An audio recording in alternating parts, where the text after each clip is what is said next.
Hello nshuti zanjye mwiriwe neza ntiduherukanye. Uyu munsi rero tugiye gutekana igitoki n'isosi iryoshye. Nk'uko hano mubibona rero nagiye guteka igitoki kiri mu bishishwa, ngiye kugiteka ku mwuka kuri puresha munsi ushyira amazi muri ino safuriya munsi, ugashyiraho akaboro uterekaho ibiryo.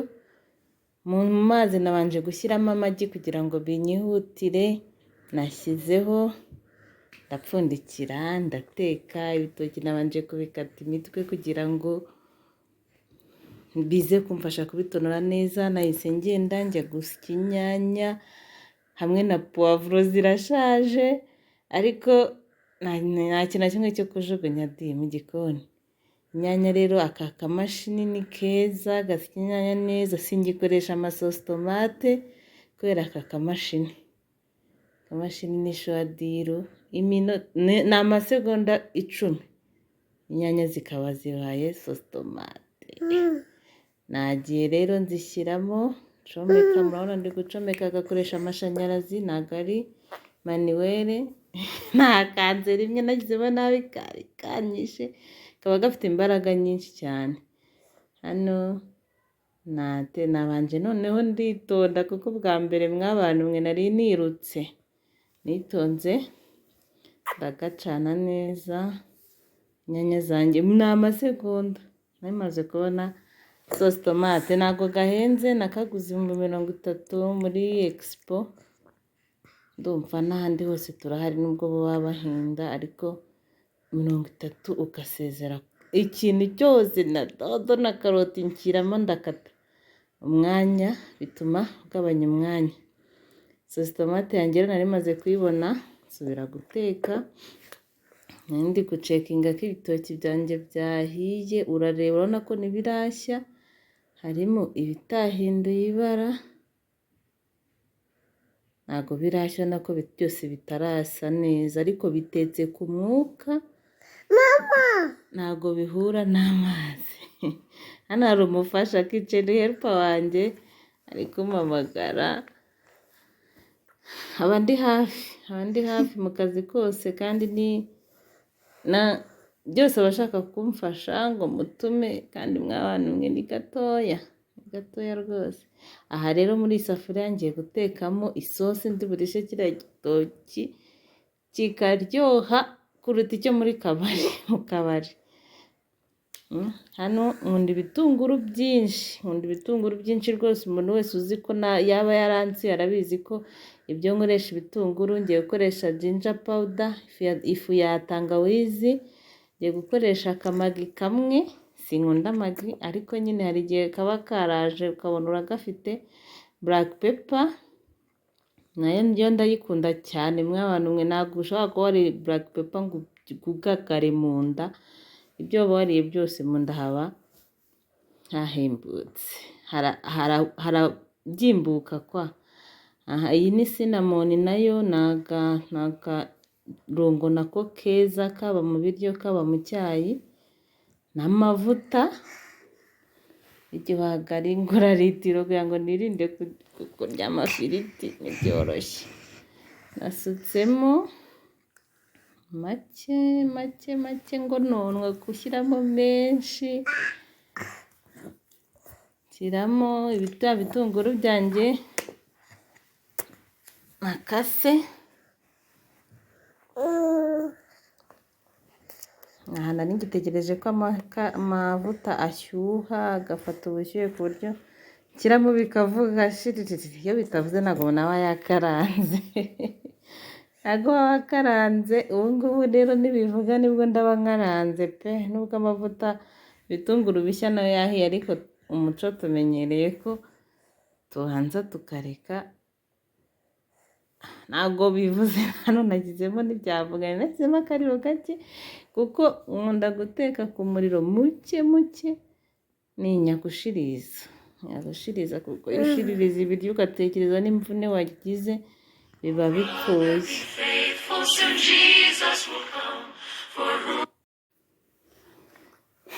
Aha nakomeje, hari umuntu wari umpamagariyemo, ariko twakomeje twakomeje hano ndavanga ibitunguru ngo igitunguru basi kigereho amavuta. Nkunda ibitunguru bidahiye neza, ariko nanone ndareka bikabanza bigafata ibara bigahindura. Abantu rero mwese dushaka kujya duteka ibiryo biryoshye, muze hano mukore subscribe, mukore like, mukore na channel, mukore na share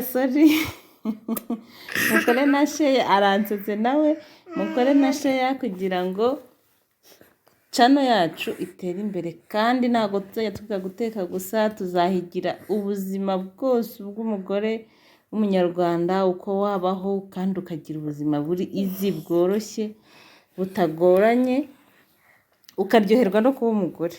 Muzi ukuntu kuba umugore ari byiza.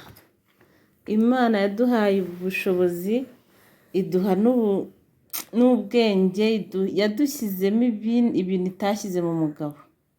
Kuba umugore ni byiza, tugomba kubyenjoyinga, tukabaho turi ba mutima w'urugo, ba nyina w'umuntu. Ariko uzi kwitwa nyina w'umuntu? Aha ibitunguru byanjye byari bimaze gufata amavuta ariko bidashiriye, kiramo za nyanya, ya sositomate yanjye. Sositomate mbabwije ukuri, kuva nagura kariya gakoresho, sinzi uko bakita, ubanza ari mixer, sinzi icyo ari cyo, ntabwo ndongera gukoresha sositomate pe. Inganda zazo ntabwo nyiri umukiriya wazo. Hano rero ibitoki byanjye byari byahiye, ubona ko nagiye nsharuraho akantu kango njye mbonaho mera mbitonora. Iyo wagasharuye kuriya, yego sheri, iyo wagasharuye kuriya biba byoroshye kubona aho uhera ugitonora bitagoranye. Nagifashe icyuma ndakata ngo ndebe imbere ko cyoroshye cyahiye. Mwabana mwe mujye banza muverifiye, munumve hari igihe ushaka kuvuga uti ndabariranyije birahiye, ariko ugasanga numvise ngenda guta, numvise cyari cyahiye nubwo cyari gishyushye, ariko nyine cyahiye. Aha naho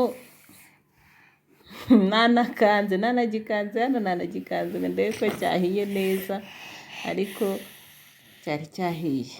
Kuko kugikora ugasanga nticyahiye, isafuriya gihiye kitakoze mu mazi, kitagize. Nagiye guterura umwuka uranyutsa hano, mpindura indi sitarateji yo guca ku ruhande, ndaterura. Amagi yanjye muri kuyabonamo hariya hasi nayo yahiye. Iyi safuriya mbese ni 2 in 1. No hejuru hariya wayashyiraho ku gitoki agashya nayo atagiye mu mazi, ariko nanze ko bishobora gutuma mpfundikira nabi rikaba ryameneka. Hano nayaruye nyashyira mu mazi akonje kugira ngo nze kuyatonora neza, nta na rimwe ryangiritse, utuzi dukonje. Igitoki rero hano kirarangiye, tugiye gukurikizaho isosi. Nangiye gushyiramo ibirungo byanjye, nshyizemo black pepper, ngiye gushyiramo ya ginger, kagatangawizi nako ushyiramo bitewe na gu. Hano ntabwo nabwanga akayiko kamwe, ushobora kuba udakunda black pepper nyinshi cyangwa tangawizi. Hano iyi royiko sinari nayiberetse, ariko nako karyoshya igitoki, nako nagashyizemo gake kuko ntabwo nkunda ibirungo bino biri aritifisiyeri. Nkunda ibirungo tuzi icyo bikozemo nka black pepper, umuntu arabizi. Hano rero nahise nunguka igitekerezo cyo kugira ngo aho isosi yanjye ibe iryoshye kurushaho, mba nshyizemo agasaridine. Ndebera isosi hano, na sosi tomate irimo mw'abantu. Na mbere nashyiramo agasaridine wabonaga ko isa neza kubera iriya nyanya ziseye. Amagi namaze kuyatonora, rimwe ryakomeretse ryangiritseho gato, mpita nyashyiramo kugira ngo nayo ikirungo cyinjiremo imbere, ku buryo urya igi ukumva ko rifite naryo icyanga rwose ryagiyemo. Nakomeje ndavanga, murabibona ko iyi sosi wayirisha ubugari, wayirisha amakaroni, mbese umuntu wese wumva ashaka ko kugabanya ibintu bijyanye n'inyama cyane cyane izitukura, wayoboka amagi. Amagi ni meza, ntacyo atwara kandi butuma urya ibiryo biryoshye. Hano rero isosi yanjye yaje gushya, nibagiwe gukamera, ariko nahise numvaga mfite ubusambo, nahise narura ndebera igitoki nagitonoye, dore n'agafi hariya, igitoki bino biryo biraryoye, dore umwotsi biracyanashyushye, ntabwo nategereje ko bihora, nari mfite ifemba nk'undi igitoki. N'ubundi gukora videwo ndi guhita mbona nakongera biteka. Mwakoze rero gukurikira, igitoki kiraryoshye, nimba unkurikira ukaba uteganya kuzansura, uzambwira uti ntekera cya gitoki nzakigutekera. Mwakoze rero kudukurikira, ibi ni ibiryo wateka mu gitondo ugiye ku kazi ukabirya, biraryoshye kandi nta bintu byinshi bisaba. Ubaye ufite imboga waziteka ku ruhande kugira ngo indyo ibe yuzuye. Murakoze kureba rero, naho